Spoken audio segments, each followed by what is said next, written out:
sec, okay? Yeah. Long intro. Yeah. Hello, everyone from WHO headquarters in Geneva, and welcome to our regular press conference on COVID-19. I welcome all of you watching us on different WHO social media platforms and all journalists who are watching us online. As we had in previous couple of weeks, we have a simultaneous translation in 6 UN languages, plus Portuguese and plus Hindi. So journalists who are online should just go to settings and select the language and feel welcome to ask questions in their language. Today we had announced that we will have a number of guests on the anniversary of smallpox eradication. We had to change this for different reasons, and I'm sure Dr. Tedros will mention this event and this anniversary in his opening remarks. So I will give the floor to Dr. Tedros. Thank you, Tariq. Good morning, good afternoon, and good evening.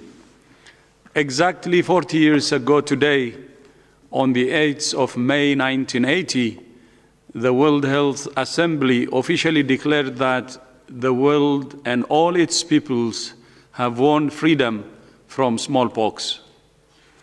Smallpox is the first and to date the only human disease to be eradicated globally.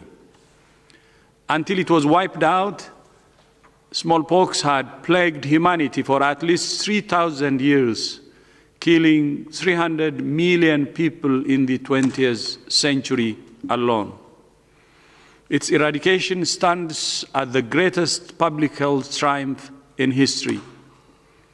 As the world confronts the COVID-19 pandemic, humanity's victory over smallpox is a reminder of what's possible when nations come together to fight a common health threat. Many of the basic public health tools that were used successfully then are the same tools that have been used to respond to Ebola and to COVID. Disease surveillance, case finding, contact tracing, and mass communication campaigns to inform affected populations. The smallpox eradication campaign had one crucial tool that we don't have for COVID-19 yet: a vaccine. In fact, the world's first vaccine. As you know, WHO is now working with many partners to accelerate the development of a vaccine for COVID-19, which will be an essential tool for controlling transmission of the virus. But although a vaccine was crucial for ending smallpox, it was not enough on its own. After all, the vaccine was first developed by Edward Jenner in 1796.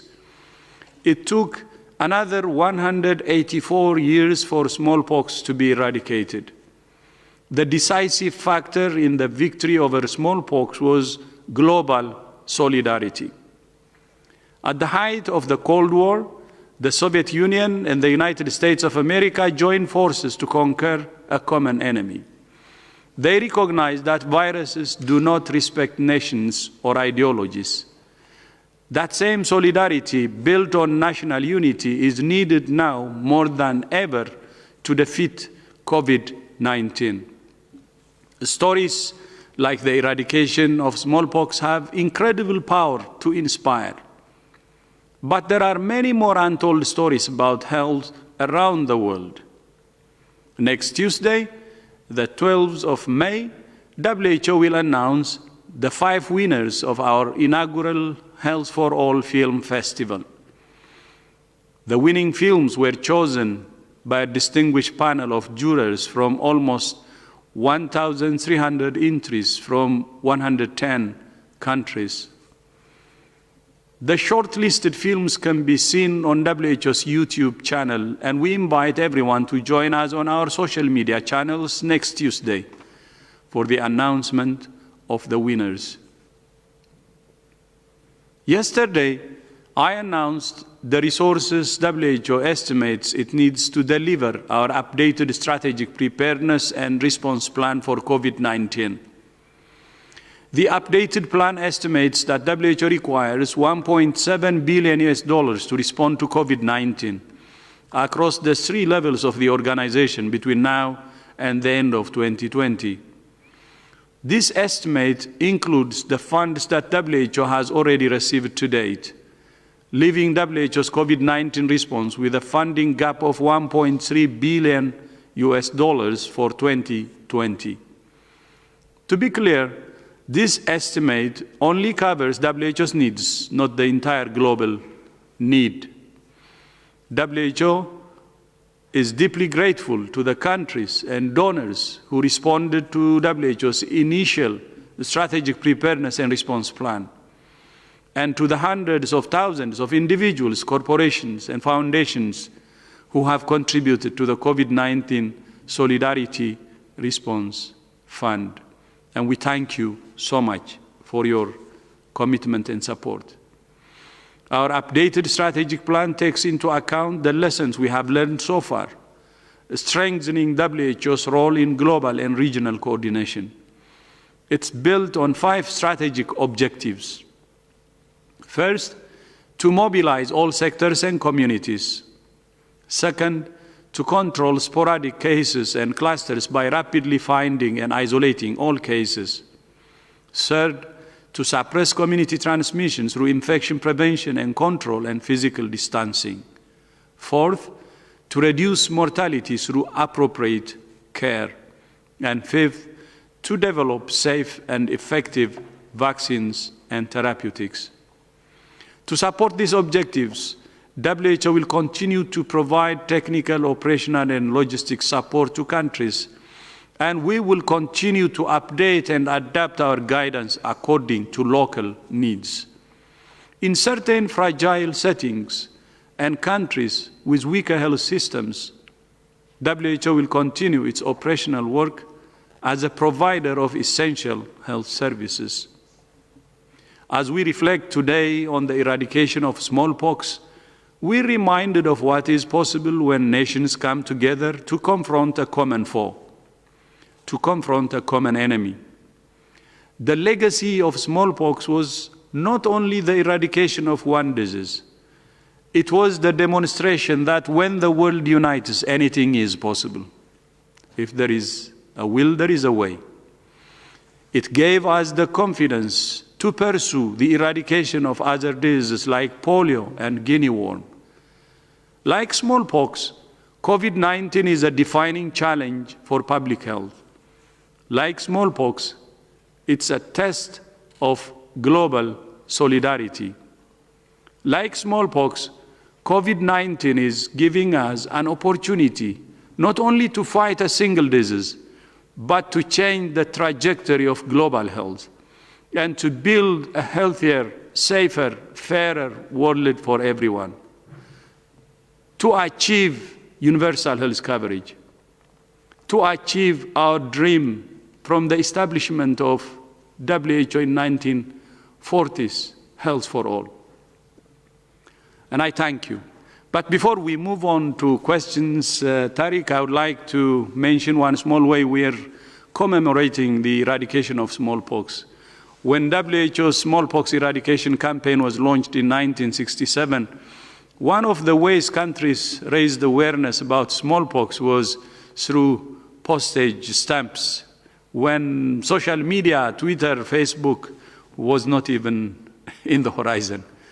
To commemorate the 40th anniversary of smallpox eradication, the United Nations Postal Administration and WHO are releasing a commemorative postage stamp to recognize global solidarity in fighting smallpox. I especially want to thank my friend, Mr. Atul Khare, United Nations Under-Secretary General for Operational Support, for making this commemorative stamp possible. Thank you again, Tariq, and back to you. Thank you very much, Dr. Tedros, for these opening remarks on this very remarkable anniversary day I forgot to introduce speakers today, but I think you know them already. It's Dr. Mike Ryan, Dr. Maria Van Kerkhove, and we have Mr. Steve Solomon, who is WHO Principal Legal Officer. We would also like to thank interpreters who are with us today, helping that journalists can ask questions in their language. So we will start with questions now. Please be short, concise, one question per person. And we will start with Deutsche Welle, and we have George. George, can you hear us? Yes, sir, I can hear you. Yes. May I ask, French scientists have found that cigarette smokers are less likely to be hospitalized with COVID-19. What do you make of these findings? Thank you very much, George, for this question. Thank you very much for the question. So we know the harms of tobacco are well known, and we know that millions of people die every year from the use of tobacco. COVID-19 is a respiratory illness, and smoking causes damage to the lungs. And there are a number of studies out there that have been published that have found that smoking leads to more severe disease, the development of severe disease, and puts people at higher risk for being put on a ventilator, being in ICU, and for dying. There are some studies, there are some media reports of some studies, 2 studies in particular, that have not been peer-reviewed, that have looked at the prevalence of smoking in people who've been hospitalized and not. These studies did not evaluate, they were not designed to evaluate whether smoking was protective or not, or in any shape or form. And they do not say that smoking is protective. We do know, I will repeat that we know the harms of smoking, and we know that smokers, if they do get infected with COVID-19, have a higher risk of severe disease and death. Thank you very much, Dr. Van Kerkhove. Next question comes from Guatemala. Guatemala, Diario de la Hora, and we have Grecia on phone. Grecia, if you could just unmute yourself. Hello? Sí, buenos días. Hello, good afternoon. My question is, what has been seen regarding the consequences of regenerating economies and the contagion in the countries who have opened up their economies again? Thank you.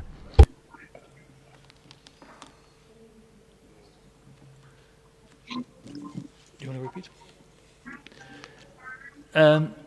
Grecia, can you just please repeat the question? Because we are not sure we understood it.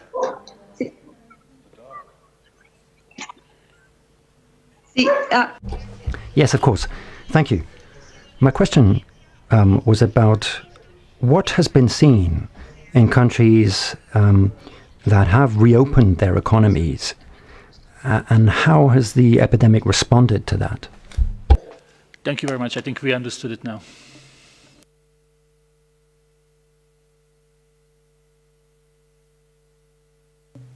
I can start, and perhaps Mike would like to supplement. So we're just beginning to see now a number of countries that are opening up their economies after having shown that they are able to suppress transmission. The countries that are further along in this are countries across Asia. And we do see that countries like China, Japan, Korea, Singapore have lifted some of these public health and social measures in a slow and a controlled way. In some countries, they have seen a resurgence in cases, meaning that they've seen some outbreaks.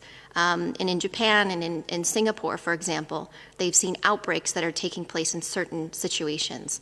Singapore right now is dealing with outbreaks in expat dormitories and dormitories where people live in close proximity to one another. And they just shared a presentation with us earlier today demonstrating how they are going into exquisite detail in terms of trying to find all of those cases and suppress transmission even in these closed settings. What we are learning from those countries who are slowly opening up their economies again, and we've talked about this before, once these measures are lifted, they need to be lifted in a very slow and controlled way because it's possible for the virus to take off again. Countries are improving their systems to identify the virus, identify people who are infected with that virus through increasing their testing capacity, through increasing their ability to do contact tracing, where they're making sure that the beds in the hospitals are free so that they can care for patients depending on the severity of their systems. So what we're seeing is even though they are lifting some of these measures, they are quickly working to find cases if those cases do resurge, so that they can try to suppress transmission again. I think we're going to be in a situation where we may need to lift some of these measures, but be ready to quickly identify those cases. There may be sort of a push and pull for some time as we try to really work and suppress this virus across the globe. Thank you very much. Next question is for our friend Geneva-based journalist Peter Kenny, representing South Africa media. Peter, can you hear us? Peter, can you unmute yourself, please? Do we have a Peter Kenny? If you really need to unmute yourself. Otherwise, we will try to come back to Peter maybe later. Let's try with Bianca Rotier from Globo, Brazilian media. Bianca. Hi, Tarek. Can you hear me? Yes, please go ahead. Thanks a lot. So my question is about Brazil. I'll make it in Portuguese. The Brazilian government has said that they don't have enough respiratory devices, and the WHO has talked about the need for this protective equipment. And could they also help Brazil with ventilators? And what are the guidelines of WHO on this issue? President Bolsonaro is organizing an event for over 30 people. What is WHO guidelines about that? And what does WHO think about the situation in Brazil? Lancet issued a warning about the possibility of doubling the number of deaths in just 5 days in the country. Thank you.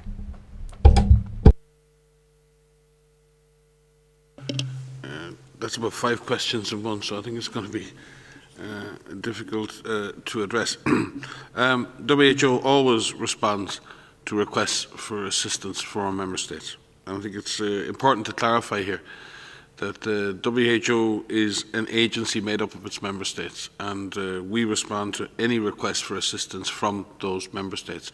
We're not entitled or empowered to come into any country, provide any specific standards or guidance, or to deliver any particular material unless we're invited to do so by the government of that country. And I'm sure that the government in Brazil is working closely with our colleagues in our American regional office, the Pan American Health Organization, and we will respond promptly to any request for materials, supplies, technical assistance, or strategic guidance regarding the nature of mass gatherings or any other control measure that Brazil wishes us to do so. Thank you very much. And yes, please, if we can have one question per journalist, that would be really good. The next question is coming from Greece. That's Kostas from ERT Television.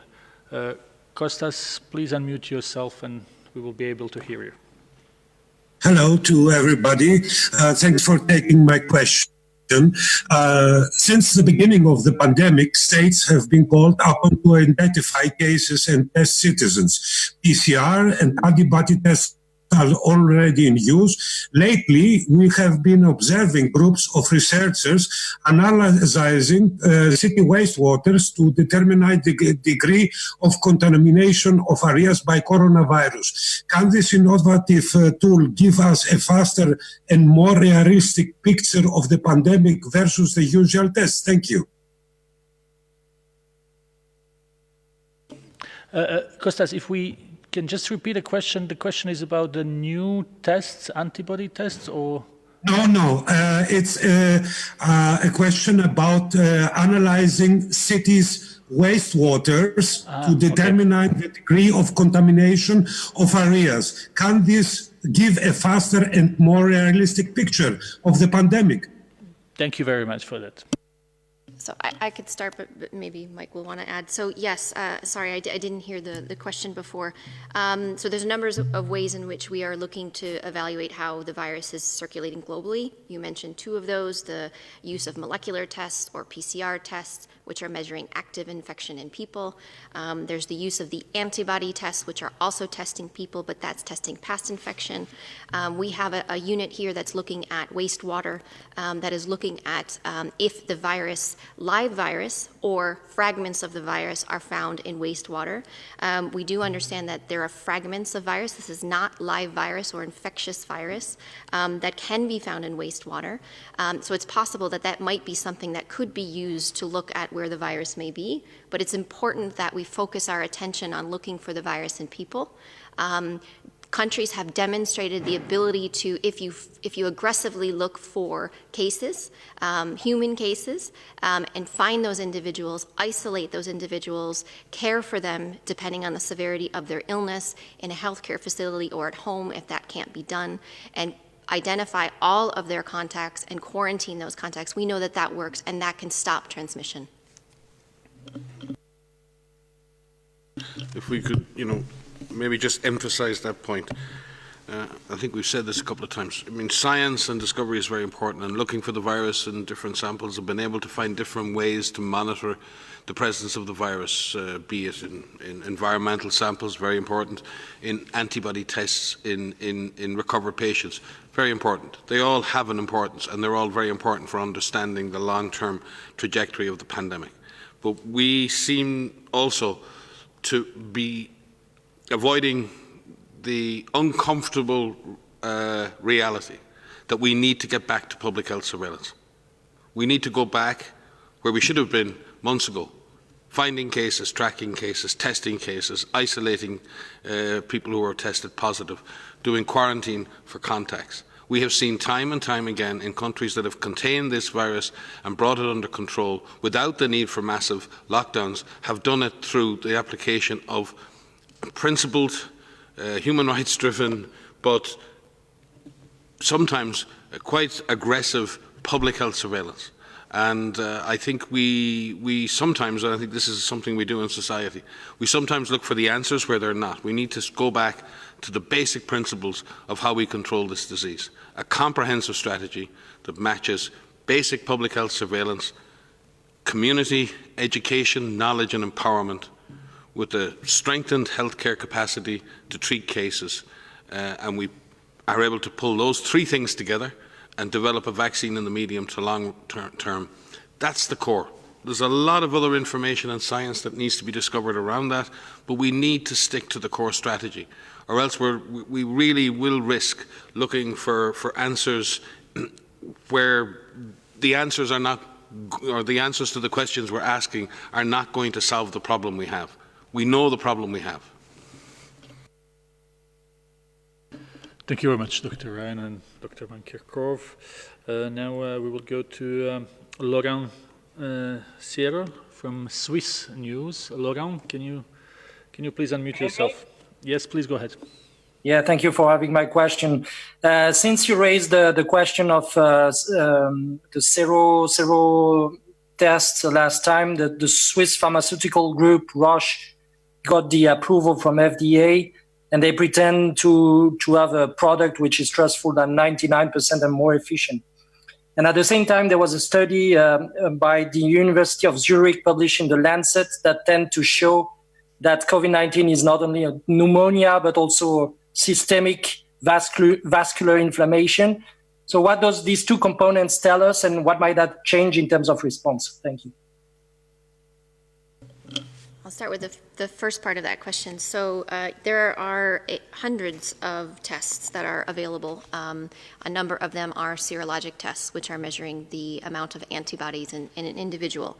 And some of these are undergoing different forms of validation, which is very important. This means that each of the tests that are developed are assessed and evaluated for how well they work.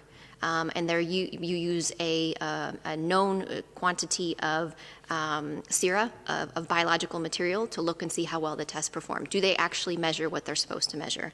And that's important. We are working with a number of labs and also FIND to help do validation of molecular tests as well as serologic tests. And as those validation results come available, then we will have more and more confidence in each of these tests that are out there. There are more than 90 countries that are currently conducting seroepidemiologic studies. We've mentioned that previously. And this is an important part of understanding the extent of infection in a population, in a country, and across the world. And on the issue of the clinical syndromes associated with COVID-19, I think this is an important issue, because I think we've very often seen with new emerging diseases that they don't always have just one target organ. They tend to cause a much more disseminated disease. They may affect multiple organs. And it is sometimes only over time, many, many generations of transmission, sometimes decades, sometimes hundreds of years, where some diseases establish what looks like a preferred organ, or it becomes an endemic disease with one organ that's affected more than any other organ in the body. And we tend to often call those diseases after the organ they affect. We often call the hepatitis viruses because they cause hepatitis, inflammation of the liver. But there are many different types of virus that cause that same problem. But however, there are diseases like measles, and we often think of measles as a disease, a fever with a rash, a mild self-limiting illness in children. I can tell you that measles in an unvaccinated child who's undernourished and living in a refugee camp is a serious disease that can affect their lungs, their eyes, their brain. It can cause so many different organs to fail. It's quite frightening. So I think when we look at COVID-19, we need to see that as a disease that obviously is a respiratory disease. It's spread by a respiratory route. It causes a respiratory syndrome. It is clear that in a proportion of patients, it is causing a broader inflammatory response, either within the vascular, or that's the blood-carrying system, or in other parts of the body. We've also seen reports of encephalitis, or swelling or inflammation of the brain. We've seen other reports of other effects of the disease. And that's why it's so important, as Maria has said previously, that we continue to collect clinical data from across the world on all of these different impacts of the virus. But it's still primarily causing a respiratory syndrome, and you see that, unfortunately and tragically, repeated day after day in intensive care units around the world, patients struggling to breathe with their oxygen levels falling and having demonstrable damage by CAT scan and X-ray to their lung tissue. That is a major part of the syndrome. But clearly, the vascular effects, or the effects on the blood-carrying system or the cardiovascular system, are there, they're real, and they need to be studied further.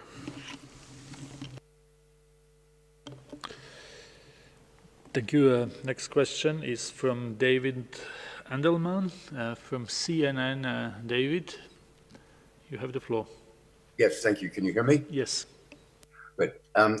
Can you suggest why Russia's infection rate has been rising so dramatically, and whether the WHO figures really reflect the totality of Russia rather than largely Moscow, and whether Russia is following WHO guidelines for containment, as Dr. Tedros has just outlined?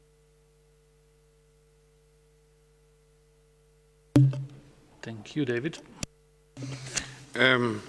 I think Russia is probably experiencing a delayed epidemic, and we've seen this in many contexts. We've seen how Italy, how was one of the first countries in Europe to experience a large-scale epidemic, and it was followed by Spain, followed by the UK and others. And we believe that in that sense, Russia has experienced a delayed beginning to the epidemic and is now seeing that increase in cases. Russia has also increased its testing both in the urban areas and outside them, and the increased numbers may reflect partly that, but there's also been an increase in deaths, which means the disease is clearly having an impact. And I think the government has really shifted its response into a much more aggressive mode over the last week or so, because I think there's a growing realization that this disease is requiring a scaled up response.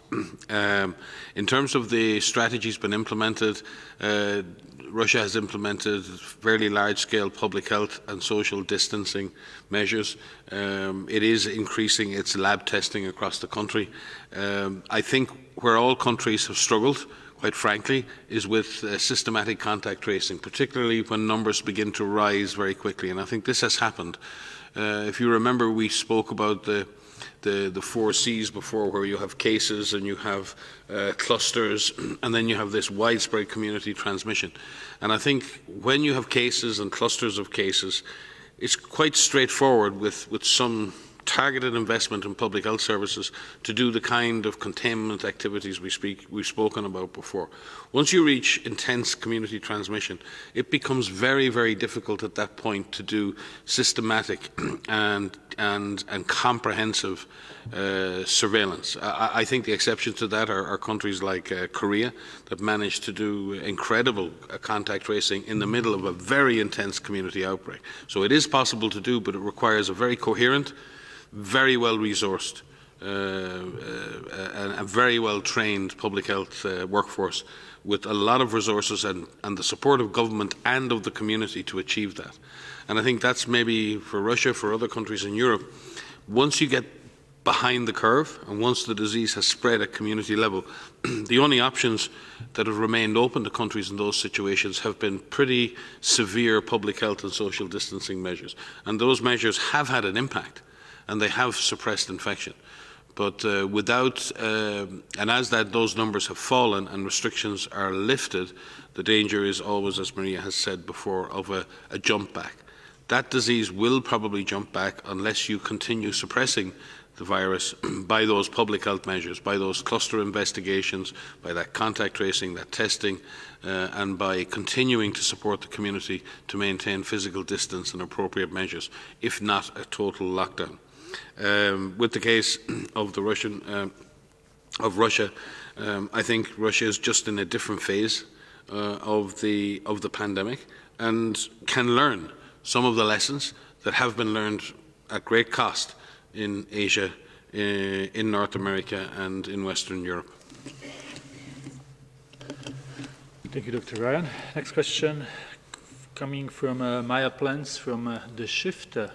Maya, you need to unmute yourself, please. Yes, thank you very much for taking my question.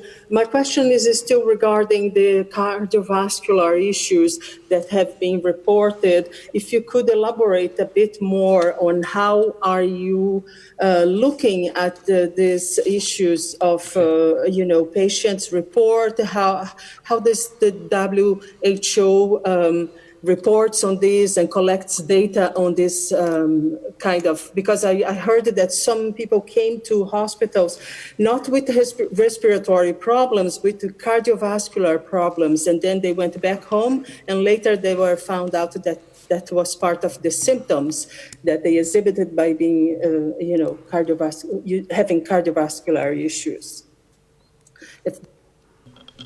So thank you for the question. It's a really important question. As we learn, as Mike has just said, as we learn more and more about this virus, I have to remind myself that we're in month 5 of this pandemic. And although it has seemed like an incredibly long time, we're at the very, very early stages of our understanding of how this virus affects the body, how disease progresses, what diseases that this infection causes. We have a global clinical network that we've brought together. We bring this same group of clinicians across the globe together for other diseases. We activated this group very early in January to bring together clinicians who have experience with treating COVID-19 patients. And the value in doing that is you're putting clinicians talking to clinicians with firsthand experience of what they are actually seeing in terms of the patients, in terms of what those patients are dealing with, and what those doctors and nurses and medical professionals are doing to try to save their lives and to try to prevent them from progressing to severe disease. The way in which we gather information about symptoms or disease is through a standardized set of data that needs to be collected from patients. It's very difficult to collect a standardized set of data from patients when you're in the middle of a very intense outbreak and you're just trying to save as many lives as you can.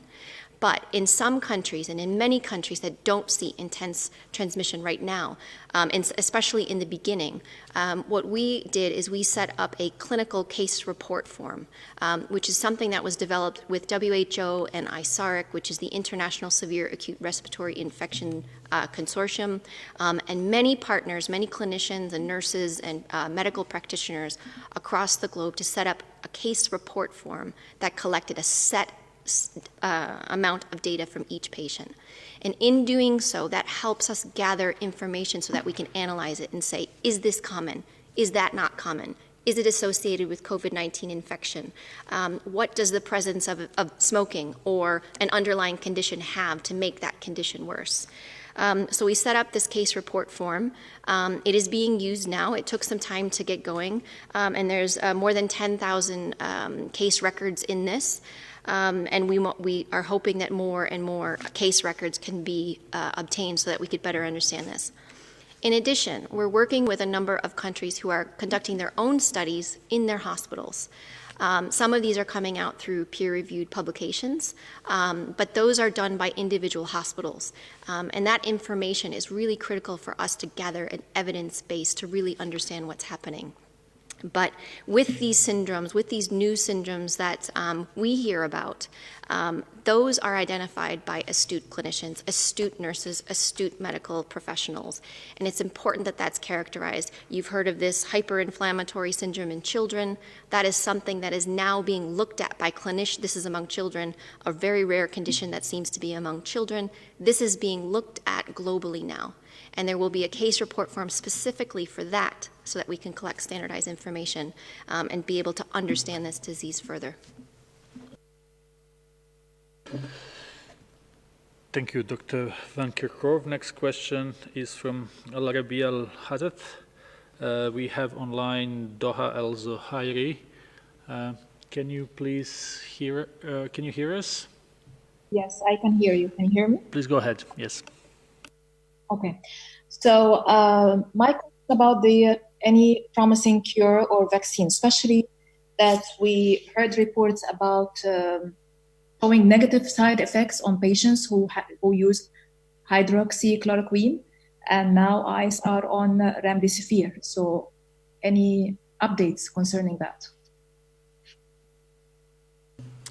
So I can start on this, and Mike or Gigi may want to supplement. So there are hundreds of clinical trials that are currently underway looking at different therapeutics, different drugs that could be used for COVID-19. What is important is that any of these potential therapeutics need to be evaluated properly through what are called randomized clinical trials to ensure that whatever agent is used provides safe and effective treatment. You mentioned side effects. So it's not only important to look at how well this works against maybe preventing infection or helping someone progress to more severe disease or preventing death. It's also very important that it doesn't have side effects. So there are a number of clinical trials underway. We have initiated with partners the Solidarity Trial, which is a clinical trial that is evaluating a number of therapeutics, including remdesivir, including chloroquine. And there are more than 2,500 patients that have been enrolled in this clinical trial from, I think, 15 countries so far, but there are more than 100 countries that are willing to participate in this clinical trial. And the beauty of this is that by doing a clinical trial across multiple countries and across multiple hospitals, is that we can have enough patients to be able to evaluate the answer to which drugs are safe and effective quicker. And so as of right now, we don't have any drugs that have fulfilled all of the criteria through these randomized controlled trials, but it is incredible that there are so many that are underway, and we look forward in the coming months to finding out more about which drugs are safe and effective for COVID-19. Next question is for Antonio from EFE News Agency, Spanish-speaking news agency. Antonio? Antonio, can you please unmute? Let's try one more time with Antonio. Sí. Hello. Thank you. My question is about social distancing measures in the opening up phase after lockdown. Do you think we'll be going through months or even years before people can actually hug or kiss each other again or shake their hands even? Thank you. Yeah, I think that's you reflect our fervent desire of all human beings to reconnect with each other, and we share that sentiment here. We haven't shaken hands or hugged our friends in 18 weeks either, or seen our families, some of us. And therefore it's really important that we work hard to get back there. But we need to be careful. We've seen what this virus can do in situations where the virus has spread unstopped. So yes, I think there is a pathway out, and I think many countries are taking a very careful, stepwise approach, relying on the patience and perseverance of their citizens to continue to suffer what is a difficult process, both socially, psychologically and economically for many people. But I think everyone is doing that because we want to protect those we love, and we want to ensure that we end this as quickly as possible. So we're going to have to monitor this very carefully. We are, and as WHO, we are monitoring.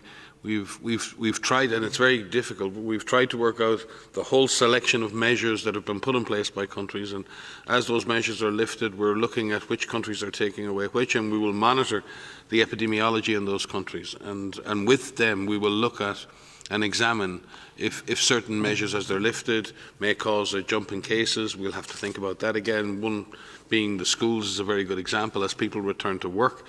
I think the thing, and I think we're seeing, is that a careful and measured return to those kind of normal activities of work and school, especially if they're done with density reduction, physical distancing and hygiene in place, seem to be very prudent and practical. Where we're going to maybe have to accept a little bit more time is going to be around mass gatherings, things like large-scale gatherings, concerts. We're coming into the summertime in Europe, North America and other places in Asia. And this is the time when people gather en masse. We go to big events, and it's going to be much more difficult to make those perfectly safe. And life is life. There's no zero risk. We all have to. We do it every day. We manage the risks in our lives, and what we need to do collectively is reduce the risks associated with COVID transmission to an absolute minimum, and then recognise what risk is left and be able to mitigate that risk. And we would, at this point, in countries where we see downward trends in disease, where we see a strong public health surveillance in place, where we see a healthcare system that's capable of treating cases, where we see a committed community willing to continue with personal and community measures, I believe there's a path out.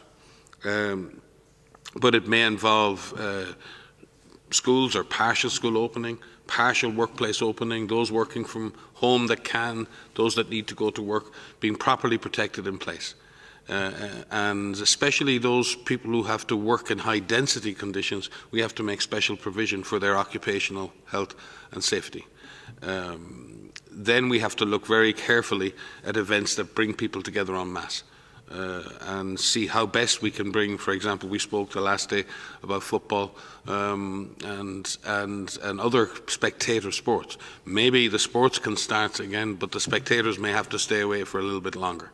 So, and I think everyone has a stake in this. This isn't just the purview of scientists. This is a dialogue with communities. This isn't just science spitting out orders that then are implemented by people. There is community activities and social life is a dynamic process, and there needs to be a good dialogue, and we need to have that at national level, we need to have that at provincial level, and it needs to be had at local level.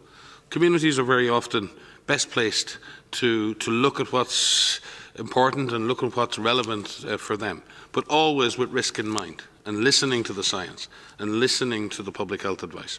So yes, I'm sorry, I've been long-winded in my response because I think the issue is so important.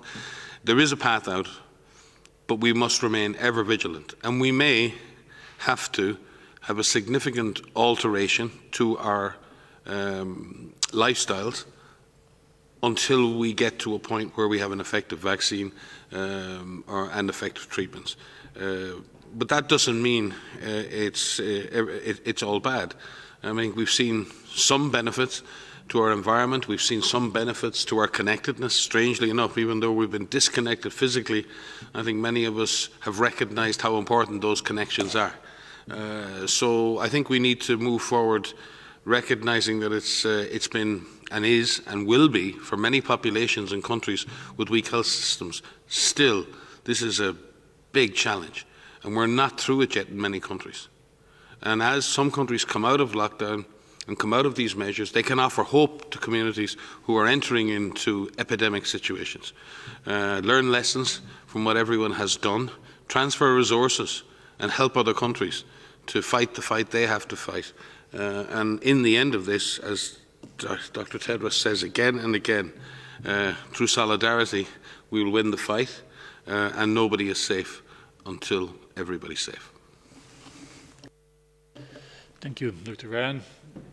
We can take a couple of more questions maybe before we conclude. Now we go to India, United News of India with Ajit.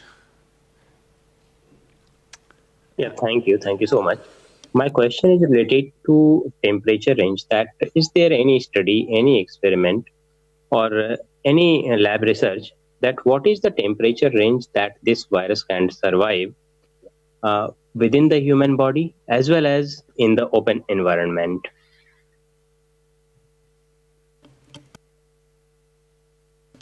That is a very good question and a very specific question, and I don't have the data in front of me. There are studies that have evaluated virus survival on different types of surfaces, on wood, on steel, on fabric, that have found that the virus can survive hours to days, depending on the temperature and the humidity.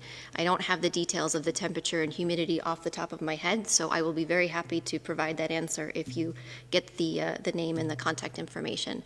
But what we do know is that the virus, if it is on a surface, can be inactivated, can be killed with disinfectants in a matter of minutes. And that is important. And it is important that people know that because if they do touch a surface that is contaminated, they can wash their hands or use an alcohol-based rub and protect themselves, or they can clean their surfaces regularly. So it's important that surfaces are cleaned regularly and that you wash your hands. But I'll have to get back to you on the specifics of the temperature and humidity. Okay, and just, I think one important point, because you mentioned two things, one about environmental situations, and you also mentioned body temperature. Body temperature is this is important for people in terms of, because I've heard various stories about people saying that it's important to be very hot or be very cold. This has no impact on the virus.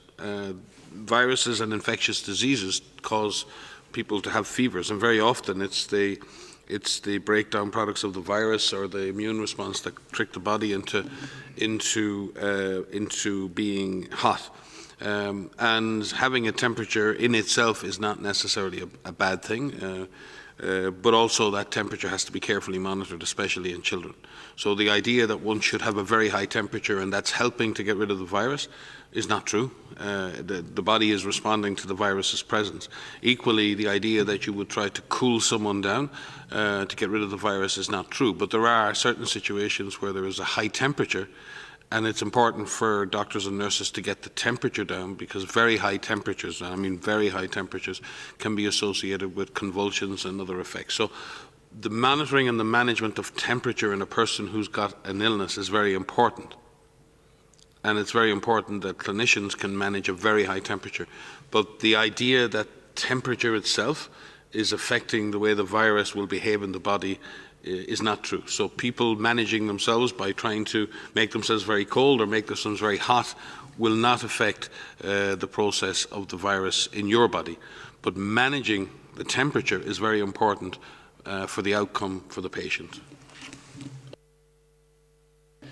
Thank you. Maybe we go to last question. That would be Politico, and it's Carlo who is with us tonight. Carlo? Yes, hello, thank you for taking my question. I had a question about the different rates of the virus geographically. For example, even in Europe, we see very different rates in Eastern Europe versus Western Europe, and sometimes even within the same country. For example, the north of Italy versus the south of Italy. Do we have any idea what's causing this extreme variability even in small geographies? If that was the last question, we could be here all night, because you know, it is, and it's an important question, but it's not one that one can answer in a single sentence or in a number of sentences. But it does go to the heart of some of the issues associated with the transmission of this virus. I mean, obviously the virus transmits in different situations with different degrees of intensity. And what we've seen in mass gatherings or situations where people have been pulled together in large groups, we can see an amplification of disease that can seed disease in the community very quickly, therefore generating a very large wave of infection. And in some situations we have very small waves, and the number of infected builds up more slowly. And that can occur because of a particular type of event that sort of triggers the transmission in a large number of people in a community at one time. But it can also happen because of the conditions that a community live in. The number of people who live in a household can often affect that. The transmission of, for example, disease in somewhere like Sweden versus somewhere like Italy may just as much be affected by the fact that 50% of Swedish people live alone in apartments or live in apartments of less than 2 people, whereas many people in Italy socially live in much larger households. I'm not saying that's the reason, but you have to look at population density, you have to look at the way people live, you have to look at the way they interact. And that may be affecting the way disease is transmitted in many countries. You have to look at the way in which people use public transport and use transit. If the large proportion of people are using overcrowded transit in the middle of a respiratory epidemic, you will see more transmission. So you could look at any number of factors. Population mobility between areas. In some countries, mobility between areas is not very high. In other countries, mobility, long-range commuting has become very common in Europe, for example. It's not unusual to find people commuting between countries to go to work. So social, economic, behavioural patterns can affect the way in which disease spread, population density, population behaviour, social norms, and the way we live our lives in general. There are differences right now, as I said before, between Western Europe, which has been through that first big wave, and Eastern Europe, particularly the Russian Federation, that is now experiencing higher numbers of disease. And I was answering the question previously about Russia. I'd forgotten to say that there'd nearly been about 450,000 tests carried out in Russia, which puts it about, when you do it for the number of tests per million population, is around 30,000 per million, which of the 57 countries in the European region of WHO puts Russia about the 10th highest of all the rates of testing. The positivity rate is about 3.6%, which again is quite low compared to the positivity rates in other countries. So in that sense, just to follow up on the previous question, the number of deaths also remains very low as a proportion of the overall cases for the Russian Federation. So, but you see that, you can clearly see that the number of cases has risen in somewhere like Russia. And what we have to be very careful of is that the death toll doesn't rise with those cases. The other factors around the world, I was speaking in a European context there, so many other factors driving the risk of transmission in countries. The degree of compliance with public health and social measures, the availability of effective public health response like contact tracing. We've seen countries who've been very systematic with a very comprehensive strategy. I think of countries like New Zealand who've really done the lot, and they've gone from public health measures to a very graded response to very systematic case finding and contact tracing to a high rate of testing. When all of those factors have been put together, the disease tends to be more controllable. So disease epidemiology is driven by the natural history of the virus, it's driven by human behavior, and it's obviously affected by the public health or the health response to the virus. So it's very hard to make hard and fast rules for what happens in any individual country. Maria? Thanks. I just want to touch upon one aspect of this. The virus is transmitted through the respiratory route. It's transmitted through infectious droplets from an infected person to another individual who's in close proximity to that person without wearing protective gear, or through contaminated surfaces where you touch a contaminated surface and you inoculate yourself through touching of your eyes or your nose or your mouth. The parameter that we look at to really evaluate how fast and how quickly this virus could spread is called the reproduction number. And that number is the average number one infected person individual will infect. If that number is above 1, then the virus can take off and you can have an epidemic. If that reproduction number is below 1, it will die out. And so what we're looking at in a number of countries is that they're constantly evaluating is what is the reproduction number, and they call that the time varying reproduction number. That number is context specific, as Mike was saying. If you prevent people from coming in contact with one another, if you isolate known contacts so that they don't have the opportunity to be in contact with someone else, if you find the contacts and you quarantine those contacts, and they do become cases, they don't have the opportunity to infect other people. You actually break the chain of transmission, and the virus has nowhere to go. The virus needs a person to be able to transmit to another person. If we are able to break those chains of transmission, we can bring that reproduction number under 1. And it's very context specific. Even I brought up Singapore before, but even thinking of what's happening in Singapore, they were able to bring their outbreak under control until the virus had an opportunity to start in a closed setting, where you have people who are living in close contact with one another. These types of closed settings exist in all countries, in long-term care living facilities, in institutions, in prisons, and we need to find ways in which we can prevent the virus from transmitting from one person to another. And that way we can bring that reproduction number under 1, and we can break those chains of transmission. This is the first pandemic in history that we can control by doing these measures. Find, isolate, test, treat, find all of the contacts, quarantine those contacts. Engage your populations, have them know what they can do to protect themselves and protect others. Thank you very much. So we will conclude, and I apologize to journalists whose questions have not been answered this time, but obviously we will have other opportunities. The audio file will be sent in the next hour or two, and transcript will be available tomorrow. I wish you a very nice weekend to all. Yeah, thank you. Thank you, Tariq. Thank you for joining us all online, and have a nice weekend.